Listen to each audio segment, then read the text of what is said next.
జింబాబ్వేతో జరిగిన టీ20 సిరీస్లో భారత్కు ఎదురయ్యే సవాళ్లు మరియు జింబాబ్వే జట్టులోని ప్రమాదకరమైన ఆటగాళ్ల గురించి మాట్లాడుకుంటే వరుసగా 3 వైట్ బాల్ సిరీస్లను కోల్పోయిన భారత్ మళ్లీ గెలుపుబాట పట్టడానికి ఈ జింబాబ్వే పర్యటన చాలా కీలకం. పేపర్ మీద భారత్ బలంగా ఉన్నప్పటికీ టీ20 ఫార్మాట్లో జింబాబ్వేను తక్కువ అంచనా వేయలేము. జింబాబ్వే తన సొంత గడ్డపై బంగ్లాదేశ్పై వరుస విజయాలు సాధించి మంచి ఫామ్లో ఉంది. గతంలో టీ20 ప్రపంచ కప్లో పటిష్టమైన ఆస్ట్రేలియాను సైతం ఓడించిన చరిత్ర ఆ జట్టుకు ఉంది.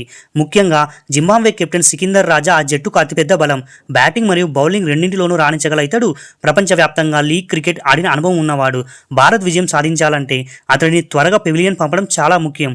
అంతేకాకుండా ఇంకా ఇతర ప్రమాదకర ఆటగాళ్ల గురించి మాట్లాడుకుంటే మొదటగా బ్రెయిన్ బిన్నెట్. ఈ యువ ఓపెనర్ గతంలో భారత్పై హాఫ్ సెంచరీతో రాణించాడు. రెండవ ఆటగాడు Ben Curran. England star allrounder Sam Curran సోదరుడైన బెన్ కరన్ బంగ్లాదేశ్పై సెంచరీతో అదరగొట్టిన మంచి ఓపెనర్. ఇక బౌలింగ్ విధానం గురించి మాట్లాడుకుంటే రిచర్డ్ నకర్వా మరియు బ్లెస్సింగ్ ముజరబవానీ వంటి వేగవంతమైన బౌలర్లు భారత బ్యాటర్లకు సవాల్ విసరగలరు. ఇక జింబాబ్వే యొక్క బలహీనతల గురించి మాట్లాడుకుంటే బ్యాటింగ్ ఆర్డర్లో స్థిరత్వం లేకపోవడం ఆ జట్టు ప్రధాన సమస్య.